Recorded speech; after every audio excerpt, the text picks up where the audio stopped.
এক ইহুদি কিশোর বিষ্ণু ইসলামের খেদমত করতে, ইহুদি ছেলে আমার নবীর খেদমত করত, তারা ছিল নবীর প্রতিবেশী। তো অনেকদিন হয় ইহুদি ছেলেটা আসে। এই পৃথিবীতে আল্লাহর সবচেয়ে বেশি প্রশংসা করেছেন বিশ্বনবী মুহাম্মদ সাল্লাল্লাহু, আবার নিজেও প্রশংসিত। আসসালামু আলাইকুম। আমরা বাংলাদেশের বিখ্যাত একজন বক্তার ওয়াজ শুনতেছি। আমরা চেষ্টা করব তার এই বক্তব্য থেকে আমার ভালো জিনিসগুলো নেওয়া, আল্লাহ তাআলা আমাদের যেভাবে জীবনযাপন করতে বলছে সেইভাবে জীবনযাপন করা। আমরা যাতে তার ওয়াজের ভালো জিনিসগুলো নিতে পারি এবং সে অনুযায়ী জীবনযাপন করতে পারি, আল্লাহ তাআলা যাতে আমাদের সকলকে সেই তৌফিক দান করে এবং সকলে বলে আমিন। আমরা সকলে চেষ্টা করি ওয়াজের বাকি অংশটা শোনার এবং সেই অনুযায়ী নিজেদের জীবনযাপন করার। এক ইহুদি কিশোর বিষ্ণু ইসলামের খেদমত করতে, ইহুদি ছেলে আমার নবীর খেদমত করত, তারা ছিল নবীর প্রতিবেশী। তো অনেকদিন হয় ইহুদি ছেলেটা আসে না। বিশ্বনবী খোঁজ দিলেন, ঘটনা কি? একটা ইহুদি ছেলে না আমার খেদমতে আসতো, ছেলেটা কই? খোঁজ নিয়ে জানলেন ছেলেটা অসুস্থ। বিষ্ণু ইসলাম ওই ইহুদির বাড়িতে চলে গেলেন ওই ছেলেটাকে দেখা করার জন্য, ভিজিট করার জন্য। সুবহানাল্লাহ পড়বেন না? গেলেন, যে দেখে ইহুদি ছেলেটা মুমূর্ষ, জান যায় যায় ভাব, বিছানায় পড়ে আছে, তার বাবা দাঁড়ানো। বিশ্বনবী তার মাথার পাশে বসলেন, মাথায় হাত বুলিয়ে দিলেন আর ছেলেটাকে বললেন, আসলিম, হে ইহুদি ছেলে, আসলিম, ইসলাম ধর্ম গ্রহণ করো। তো ছোট্ট ছেলে ভাবে আমরা ইহুদি, এখন ইসলাম ধর্ম গ্রহণ করলে আব্বা যদি বকা দেয়। ফানাযারা ইলা ওয়াজহি আবি, ছেলেটা তার বাবার চেহারার দিকে তাকালো, দেখে আব্বা কি কয়। আব্বা যদি বলে তাইলে ইসলাম ধর্ম গ্রহণ করব। ইহুদি ছেলেটা তার বাবার দিকে যখন তাকালো, ওর বাবা বলে, আতি আবুল কাসিম, আবুল কাসিম যা বলে তাই করো। আবুল কাসিম হচ্ছে বিষ্ণু ইসলামের একটা কুনিয়াত, উপনাম। আমার রাসূলের বড় ছেলের নাম ছিল কাসেম। যেমন দেখবেন আমাদের এলাকায় কারো ছেলের বড় ছেলের নাম যদি হয় আব্দুল্লাহ, এরা আব্দুল্লাহর বাপ বলে ডাকে। কারো বড় মেয়ের নাম যদি হয় ফাতেমা, এরা কি ডাকে? ফাতেমার বাপ বলে না? তো বিষ্ণু ইসলামের বড় ছেলের নাম ছিল কাসেম। ইহুদি বাবা বলল, আতি আবুল কাসেম, আবুল কাসেম যা বলে তাই শোনো, মানে মোহাম্মদ যা বলে তাই শোনো। এই কথা শুনে ছেলে সাহস পাইছে, ছেলে আবার পড়তে আরম্ভ করলো, আশহাদু আল্লাহ ইলাহা ইল্লাল্লাহ ওয়া আশহাদু আন্না মুহাম্মাদার রাসূলুল্লাহ, পড়েন আল্লাহু আকবার। বিশ্বনবীর আহ্বান শুনে ওই আহ্বানে সাড়া দিয়ে ইহুদি ছেলে শাহাদা পড়ে মুসলমান হয়ে গেল। তার হৃদয়টারে ইমানের নূর দিয়ে আলোকিত করে দিল কে? এবার রাসূল সাল্লাল্লাহু আলাইহি ওয়াসাল্লাম বের হয়ে আসলেন ঘর থেকে আর বললেন, আলহামদুলিল্লাহিল্লাযী আনকাযাহু মিনান নার, প্রশংসা সে আল্লাহর, যে আল্লাহ জাহান্নামে চলে যাচ্ছিল প্রায় এমন একটা লোককে মুহূর্তের মধ্যে কালেমায়ে শাহাদাতের বদৌলতে জান্নাতি বানায় দিলেন। আওয়াজ করে পড়েন সুবহানাল্লাহ।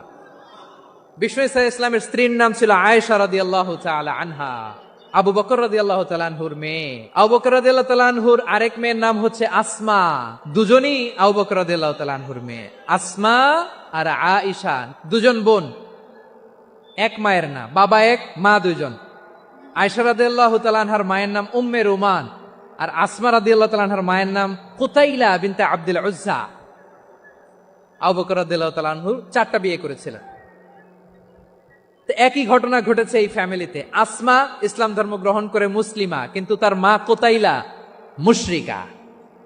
আই রিপিট, বোঝার জন্য আমি আবারও বলি, আসমা রাদিয়াল্লাহু তাআলা আনহা মুসলিমা আর আসমার মা কোতাইলা মুশরিকা।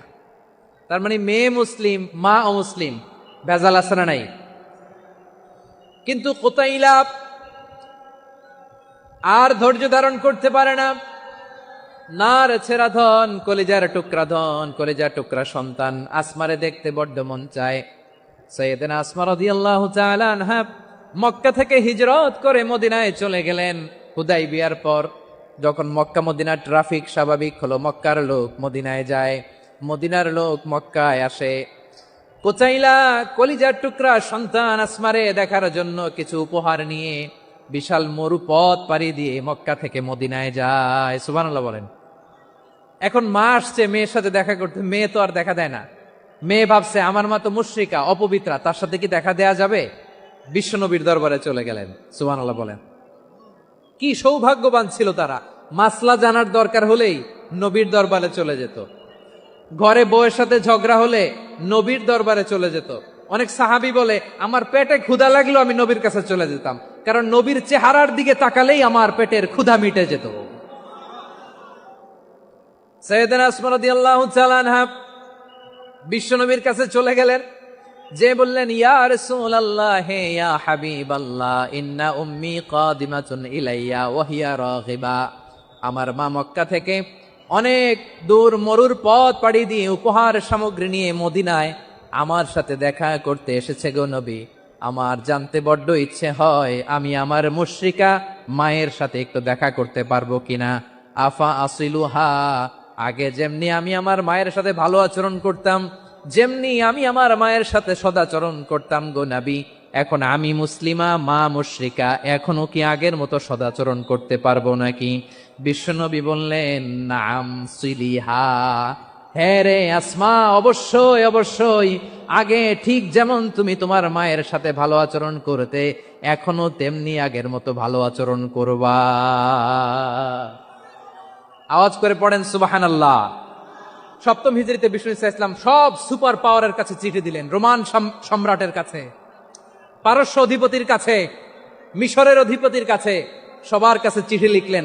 চিঠির ভাষা ছিল এরকম, মিন মুহাম্মাদিন রাসূলিল্লাহ ইলা মুকাউকিস আযীমিল কিবত, মুহাম্মদ রাসূলুল্লাহর পক্ষ থেকে মিশরের বাদশার কাছে, আসলিম তাসলাম, ইসলাম মানো শান্তিতে থাকবা, সালামুন আলা মান ইত্তাবা আল হুদা, শান্তি তার জন্য যে হেদায়েতের অনুসরণ করে। সুবহানাল্লাহ পড়েন। তো এই চিঠি অনেকে ভালোভাবে রিসিভ করেছে, অনেকে এই চিঠি পাওয়ার পরে নবীর কাছে আবার ইন রিটার্ন উপহার পাঠিয়েছে। কি পাঠিয়েছে? উপহার। মিশরের বাদশাহ মুকাউকিস তিনি বিশ্বনবীকে বিশাল এক উপহারের ডালি পাঠিয়েছেন। মিশরের বাদশাহ মুকাউকিস ছিলেন ধর্মে খ্রিস্টান। লালমনিরহাটের ভাইরা আওয়াজ করে বলেন, মিশরের বাদশাহ ধর্মে কি ছিল? খ্রিস্টান। কি উপহার দিয়েছিল আমার নবীকে? শুনতে মনে চায়? 1000 স্বর্ণ মুদ্রা। 1000 স্বর্ণ মুদ্রা। 2টা খ্রিস্টান দাসী, একজনের নাম মারিয়া বিনতে শামউন আল কিবতিয়া, আরেকজনের নাম সিরিন বিনতে শামউন আল কিবতিয়া। একজন খ্রিস্টান দাস 20 থান কাপড় জামা বানানোর জন্য, আমরা নবী যেন সেলাই করে জামা বানাতে পারে এজন্য 20 থান কাপড়, 20 থান ফাইন গার্মেন্ট। সুবহানাল্লাহ পড়বেন না? এরপরে একটা গাধা যেটার নাম ছিল উফাইর, আর একটা খচ্চর, এটার নাম ছিল দুলদুল। খচ্চর চিনেন? গাধা আর ঘোড়ার ক্রসিং এ যে প্রাণীটা দুনিয়াতে আসে ওটার খচ্চর বলে। তো এই যে সুপার পাওয়ার খ্রিস্টান বাদশার কাছে নবী চিঠি লিখলেন, ওই খ্রিস্টান বাদশাহ আমার নবীকে উপহার দিল। বিশ্বনবী এই উপহারগুলো সানন্দে গ্রহণ করেছে। সুবহানাল্লাহ পড়বেন না? তাহলে অমুসলিম কেউ যদি আপনাকে উপহার দেয়, হালাল উপহার হলে আপনি গ্রহণ করতে পারবেন। অনুরূপভাবে পারস্যের বাদশাহ, রোম সম্রাট বিশ্বনবীকে উপহার পাঠিয়েছেন। আমার নবী সবগুলো উপহার, গিফট গ্রহণ করেছেন। সুবহানাল্লাহ বলেন। তাহলে প্রিয় লালমনিরহাট, আওয়াজ করে বলুন, ইসলাম কি ন্যারো মাইন্ডেড রিলিজিয়ন না ব্রড মাইন্ডেড?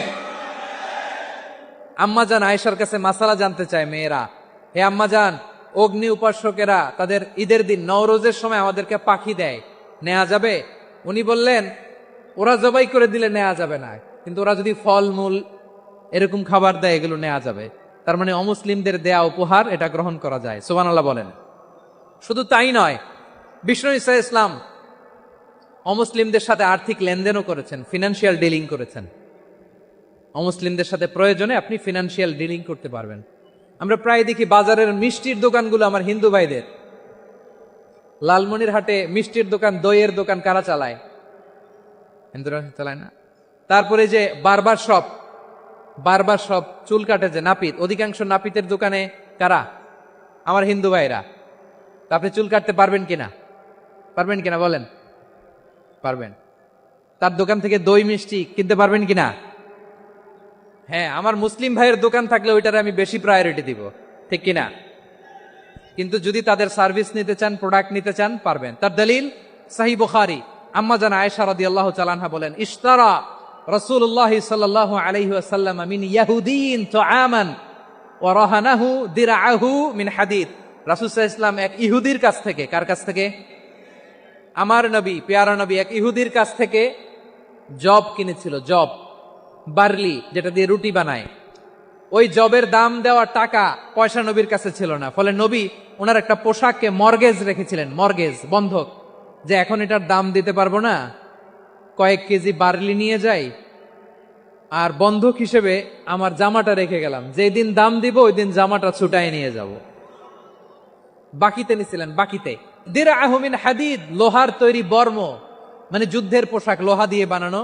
বিশ্বনবী বললেন, কয়েক কেজি জব দাও, টাকাটা পরে দিব, এখন টাকা নাই, বন্ধক হিসেবে, মর্গেজ হিসেবে আমার জামা রেখে গেলাম, যখন টাকা দিব জামা ছুটাই নিব।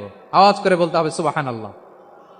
এ থেকে বোঝা গেল অমুসলিমদের সাথে ফিনান্সিয়াল ডিলিং করা যায়, অর্থনৈতিক লেনদেন করা যায়, কেনাবেচা করা যায়, প্রোডাক্ট কেনা যায়। এমনকি আমাদের মসজিদে নববীতে বারান্দায় আপনারা একটা অটোমেটিক ফ্লাইং আমব্রেলা দেখছেন? সূর্য যখন বাড়ে মসজিদে নববীর বারান্দায় ইয়ার্ডের মধ্যে অটোমেটিক্যালি কিছু আমব্রেলা আছে, সাঁ করে খুলে যায়, আর সূর্যের তাপ লাগে না। আবার সন্ধ্যাবেলায় এই আমব্রেলাগুলো ওরা ক্লোজ করে ফেলে, দেখেন নাই না? দেখছেন? এই মসজিদে নববীকে সর্বোচ্চ উন্নত মানের কনস্ট্রাকশন ইনফ্রাস্ট্রাকচারে ডেভেলপ করার জন্য কর্তৃপক্ষ কিছু অমুসলিম ইঞ্জিনিয়ারের, ডিজাইনারের সহায়তা নিয়েছিল। সুবহানাল্লাহ বলেন। কোন দলিলের ভিত্তিতে? এই দলিলের ভিত্তিতে যে বিষ্ণু ঈসা ইসলাম অমুসলিমদের সাথেও লেনদেন করেছেন। আওয়াজ করে বলতে হবে আল্লাহু আকবার। শুধু তাই নয়, ইন কেস অফ ইমার্জেন্সি, প্রয়োজনে ইসলামের খাতিরে, ইসলামকে সামনের দিকে এগিয়ে নিয়ে যাওয়ার জন্য অমুসলিমদের সাপোর্ট নেওয়া জায়েজ আছে। সুবহানাল্লাহ বলেন। অমুসলিমদের সাপোর্ট নেয়া, তাদের থেকে অর্থ নেয়া, পলিটিক্যাল সাপোর্ট, পলিটিক্যাল অ্যাসাইলাম নেওয়া জায়েজ আছে। খুলনাতে সর্বশেষ যে আমি প্রোগ্রাম করে গেলাম, সেখানে কয়েকশো হিন্দু ভাই আসছে আমাদের আলোচনা শুনতে, আলহামদুলিল্লাহ। অনেক বৌদ্ধরা আসে, অনেক খ্রিস্টানরা আসে। এবার সফরেও অনেক হিন্দু ভাইরা আমার সাথে দেখা করেছে, তারা বলেছে হুজুর আমরা আপনার আলোচনা শুনি, আলহামদুলিল্লাহ বলেন। So it's our responsibility to present our religion to our non-Muslim brothers and sisters. আদতে বাংলাদেশের ইতিহাস বলে আমাদের দেশে কোনো দাঙ্গা নাই, আছে? লালমনিরহাটের ভাইয়েরা আওয়াজ করে বলেন, আমাদের দেশে হিন্দু মুসলিম দাঙ্গা আছে? আমরা ভাই ভাই, আওয়াজ করে বলুন তো আমরা কি ভাই ভাই। কিন্তু কিছু দুষ্ট লোক আছে, তারা আমাদের সম্পর্কের মধ্যে ফাটল ধরাতে চায়, ঠিক কিনা বলেন?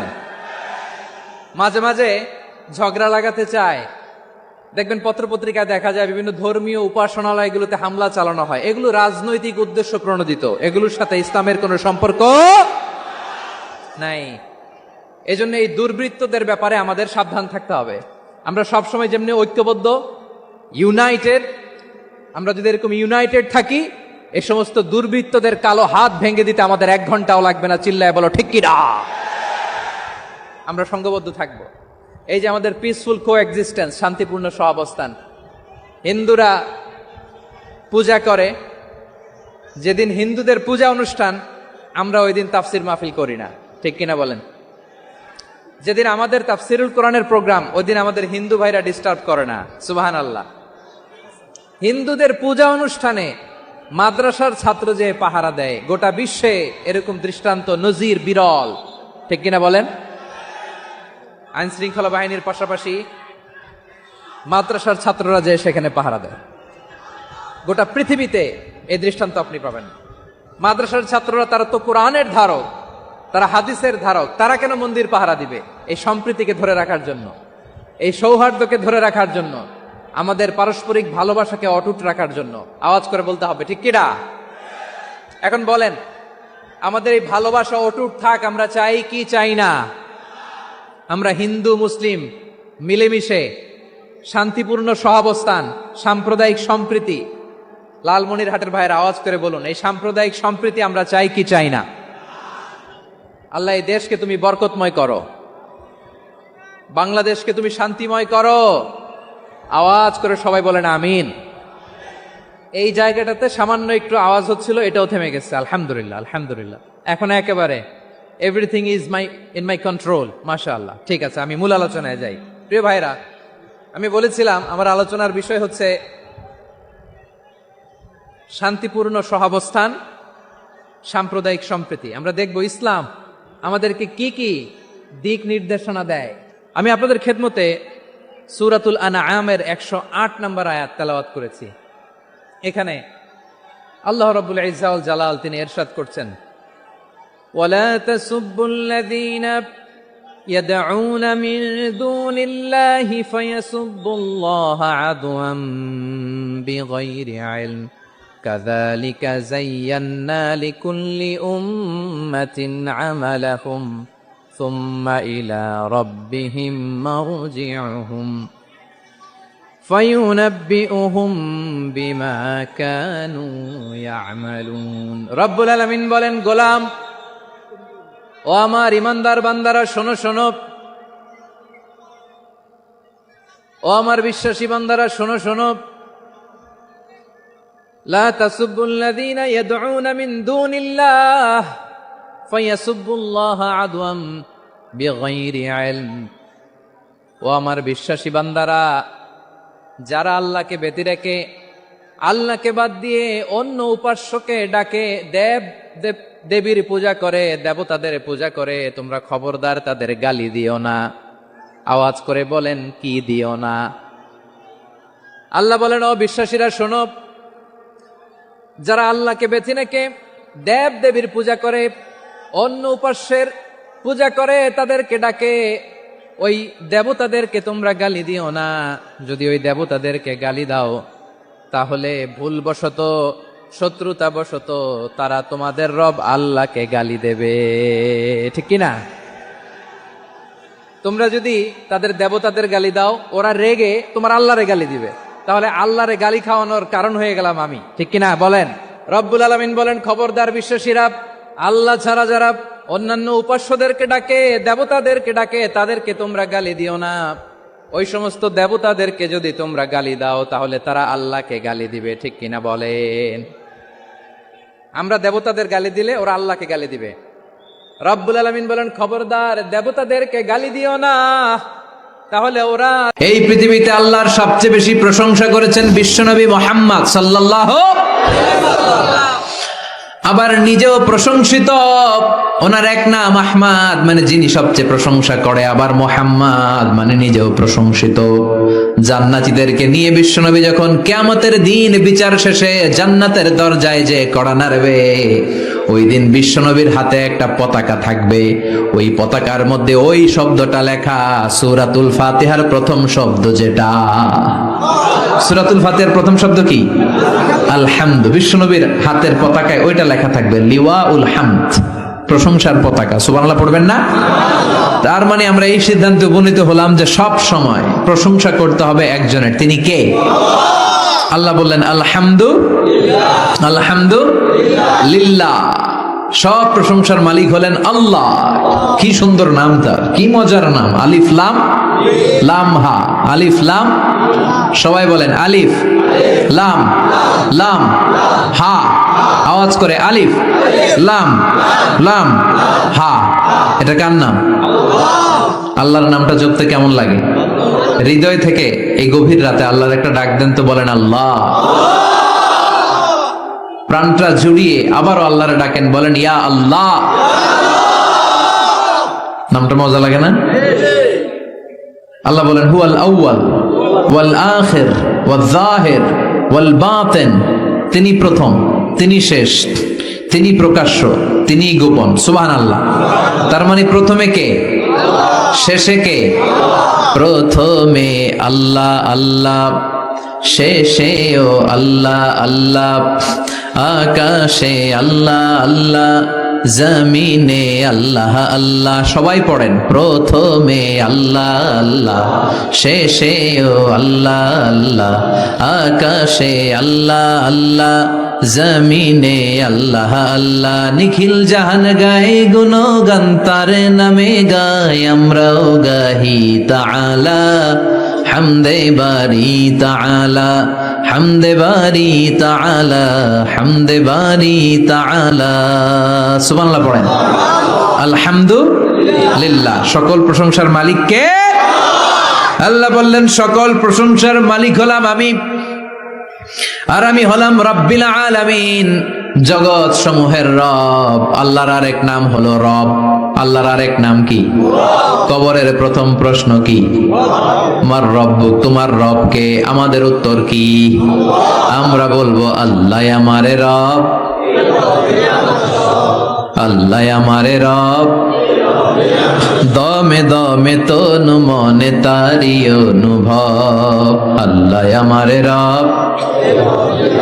তোমার দুনিয়াতে আমি যেদিকে তাকাই, অথই নিয়ামাতে ডুবে আছি সবাই। পাখ পাখালির গানে শুনি তাসবিহ কলরব, তাসবিহ কলরব, আল্লাহ আমারে রব।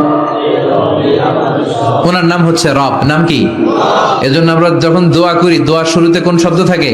রব। রব্বানা যালামনা আনফুসানা ওয়া ইল্লাম তাগফির লানা ওয়া তারহামনা লানাকুনান্না মিনাল খাসিরিন। রব্বানা আতিনা ফিদ দুনিয়া হাসানাতাও ওয়া ফিল আখিরাতি হাসানাতাও ওয়া কিনা আযাবান নার। মুসা আলাইহিস সালামের জিহ্বা দিয়ে কথা বের হয় না, উনি দোয়া করলেন রব্বিশ রাহলি সাদরি ওয়া ইয়াসসিরলি। তার মানে সব দোয়ার শুরুতে কার নাম? আবার যখন আমরা রুকুতে যাই আমরা পড়ি সুবহানা রাব্বিয়াল। আবার যখন আমরা সিজদায় ঢলে পড়ি আমরা পড়ি সুবহানা রাব্বিয়াল আ'লা। চিল্লায় কোন ঠিক কিনা? রব মানে হচ্ছে সাস্টেইনার, বিধানদাতা, রিজিক দাতা, পালন কর্তা। আল্লাহর একটা নাম হচ্ছে রব। আমাদের রব কে? আল্লাহ। রব কারে বলে একটু সহজে আজকে বুঝিয়ে দিয়ে যাই। রব হচ্ছে যার যখন যেটা যতটুকু দরকার তাকে তখন সেটা ততটুকু যিনি চাওয়ার আগেই দিয়ে দেয়, তার নাম রব। বুঝতে পেরেছেন? সহজ হয়েছে না কথাটা? যার যখন যেটা যতটুকু দরকার তাকে তখন সেটা ঠিক ততটুকু যিনি ফরিয়াদ করার আগেই পৌঁছে দেয়, তার নাম রব। আমাদের যখন যেটা লাগে ব্যবস্থা করে কে? মায়ের পেটে 8 মাস ছিলাম, 9 মাস ছিলাম, 10 মাস ছিলাম। এই 8 মাস 9 মাস আমারে খাবার দিল কে? পানি দিল কে?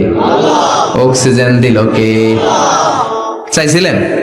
মায়ের পেটে চাইছিলেন না আল্লাহর কাছে যে আল্লাহ ঠিক মতো দিও, টাইমলি খাবার পাঠায় দিও? চাইছিলেন?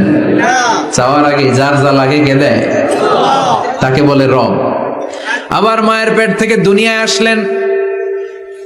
আমার মায়ের জরায়ুর সাথে আমার নাড়ের একটা কানেকশন, একটা লাইন। ওই লাইন দিয়ে আল্লাহ 9 মাস যাবত আমারে পানি দিলেন, খাবার দিলেন, অক্সিজেন দিলেন।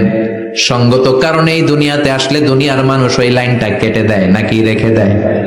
কেটে দেয়। কেটে দিলে বাচ্চা প্রথম চিৎকারটা দেয়, মানব শিশু প্রথম চিৎকার হাঁকে পৃথিবীতে, ওয়া ওয়া।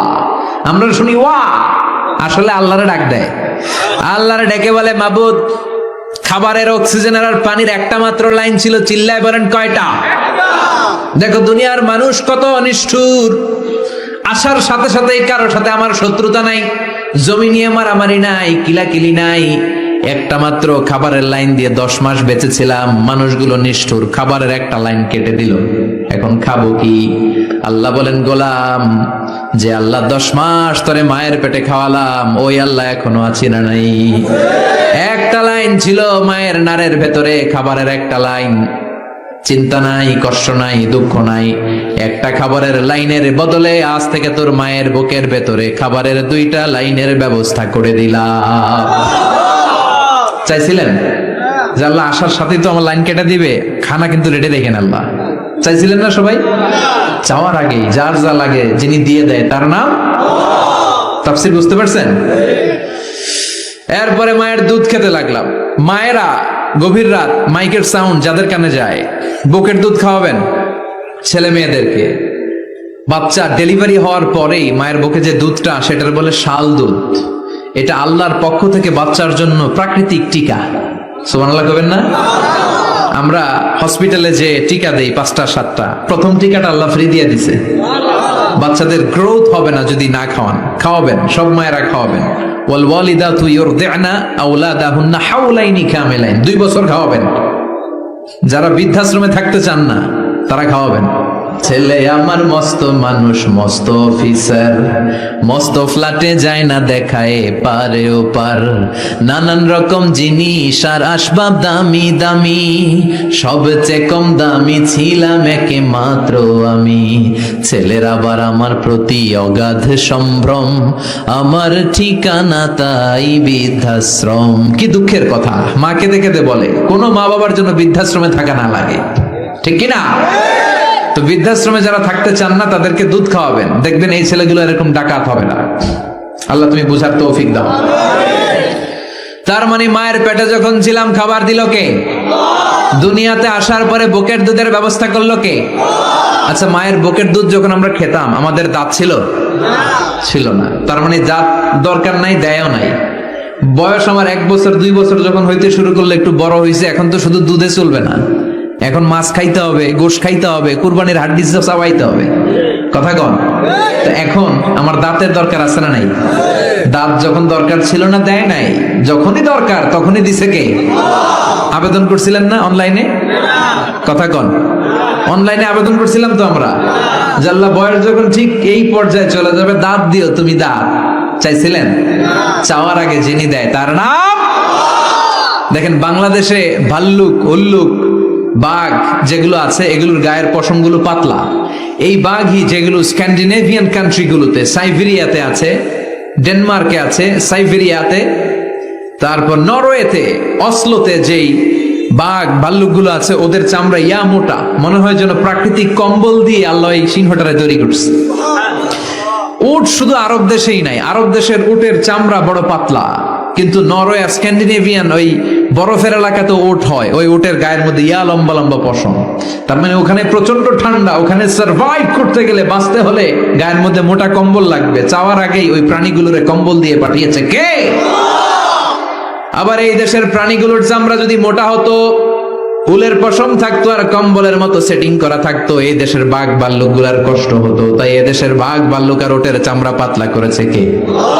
সুবহানাল্লাহ কইবেন না? যার যখন যেটা যতটুকু দরকার তাকে তখন সেটা ততটুকু চাওয়ার আগে যিনি দেয় তার নাম আল্লাহ। বললেন আমি হলাম রব্বিল আলামিন, জগৎ সমূহের রব। আলাম মানে একটা জগৎ, আলামিন মানে অনেক জগৎ, মাল্টি ডাইমেনশনাল ইউনিভার্স। উদ্ভিদ জগতের রব তিনি, প্রাণী জগতের রব তিনি, সাগর জলের অতল গহ্বর জগতের রব তিনি, মহাকাশের জগতের রব তিনি, সৌর জগতের রব তিনি, অদৃশ্য জগতের রব তিনি। চিল্লায় বলেন ঠিক কিনা? এজন্য আল্লাহ বললেন আলহামদুলিল্লাহ রাব্বিল আলামিন, যত জগৎ আছে সব জগতের রব আল্লাহর জন্য প্রশংসা। রাজি আছেন? আর রহমানির রহিম, তিনি দয়ার সাগর, তিনি দয়ালু, তিনি মায়াবী, তার মায়ার শেষ নাই, তার দয়ার শেষ নাই, তিনি দয়ার সাগর। আল্লাহ তুমি দয়ার সাগর, রহমানুর রহিম, তোমার দয়াই পূর্ণ আমার সারা নিশিদিন। সুবহানাল্লাহ পড়েন। আল্লাহ বলেন রাহমাতি ওয়াসিআত কুল্লা শাই, সব জায়গায় আমার রহমত বিস্তৃত, এমন কোন জায়গা নাই যেই জায়গায় আমি আল্লাহর রহমত নাই। আল্লাহর রহমত ছাড়া পৃথিবীতে কিছু হয় নাকি? এই যে আজকে বসে আছি ওয়াজ শুনতেছি, কার রহমতে? কার দয়ায়? আল্লাহ বললেন এই রহমত, দয়ার, ভালোবাসারে আমি সৃষ্টি করার পরে 100 টুকরা করলাম। কয় টুকরা? 100 টুকরা করার পরে নিজের মধ্যে আমি 99 টুকরা দয়ার ভালোবাসা রেখে দিলাম।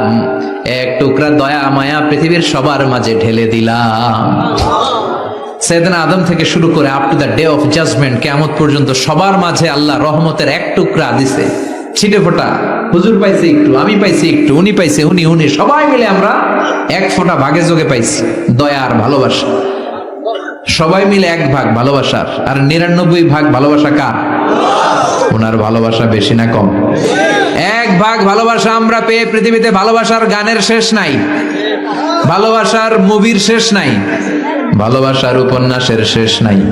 1 ভাগ ভালোবাসা আমরা পেয়ে কত ভালোবাসার গান, নাটক, সিনেমা। তো 1 ভাগ ভালোবাসার ঠেলা যদি এমন হয় যার মধ্যে তিনি 99 টুকরা ভালোবাসা রেখে দিয়েছেন, তার ভালোবাসাটা কত? 1 টুকরা ভালোবাসার নমুনা হিসেবে আমরা দেখি ছেলের জন্য বাবা জীবন দেয়, আছে না নাই? ছেলের অ্যাক্সিডেন্ট থেকে বাঁচাতে যে ছেলেটারে ধাক্কা মেরেছে, গাড়ি এসে বাবারে থেতলে ফেলেছে। বন্যার পানিতে মা ডুবে যায়, ছোট কন্যাটারে বালতির মধ্যে ধরে রেখেছে, পানি খেতে খেতে মা দুনিয়ায় নাই, মেয়েটা মরে নাই, আছে না নাই? এক টুকরা ভালোবাসার ছিটে ফোঁটা তুমি পেয়েছো। তার নমুনা যদি এমন হয়, 99 টুকরা ভালোবাসা নিয়ে যিনি আরশের উপরে আছে, তার দয়া কোথায়? Do you feel that? Do you imagine that? আপনি কি এটা ফিল করেন? আপনাকে ফিল করতে হবে। এজন্য আল্লাহ বলে, গোলাম 24/7, 24 ঘন্টা আমার দরজা খোলা। কত পাপ করেছিস, কত অন্যায় করেছিস, কত পর্নোগ্রাফি দেখেছিস, কত হিন্দি সিনেমা দেখেছিস, কত অশ্লীল মেয়েদের নাচ দেখেছিস, রাত্রিবেলা নেকেড ভিডিও দেখেছিস, কত অন্যায় করেছিস, আজও আমার দরজা তোর জন্য খোলা আছে না নাই? চোখের পানি ছাড়, যায় নামাজটা বিছিয়ে দে, 2 রাকাত নামাজ পড়ে আমারে ডাক দে, ডাক দেওয়ার সাথে সাথে তোর দোয়া কবুল হয়ে যাবে। কত পাপ করেছিস, আল্লাহ ডেকে বলে, তোর পাপ যদি হয় খালের পানির সমান, বিলের পানির সমান, আমি আল্লাহর দয়া তো সাগরের পানির সমান। তোর পাপ যদি হয় পাহাড়ের সমান, জেনে রাখ আমি আল্লাহর দয়া আকাশের সমান। ভরসা লাগে? আল্লাহর উপর ভরসা লাগে না? মনে রাখবেন, এখানে আমরা সবাই পাপী। আমরা কি? কুল্লুকুম খাত্তাউন খায়রুল খাত্তাইন আত-তাওয়াবুন। সবাই পাপী, কিন্তু সবচেয়ে ভালো পাপী ওই পাপী যেই পাপী পাপ করার পরেই তওবা করে। তওবা করতে রাজি আছেন তো? যত পাপ আপনার হোক, টেনশন নাই, আমাদের ভরসা একজনের উপর। চিল্লায় বলেন, তিনি কে? বনি ইসরাইলের এক আবেদ 100 বছর ইবাদত করেছে। কিয়ামতের দিন আল্লাহ খুশি হয়ে বলবেন, ও আল্লাহর ওলি, উদখুলিল জান্নাতা বিরহমাতি, go to the paradise with my mercy. আমার দয়া আর ভালোবাসায় জান্নাতে ঢুক। আল্লাহর ওলি বলবে, বালবি আমালি, আপনার দয়া দিয়ে জান্নাত কেন? আমার আমল দিয়ে যেতে চাই, আমি নামাজ তো কম পড়ি নাই, তো দয়া লাগবে কেন আপনার? আল্লাহ বলবেন, তাই?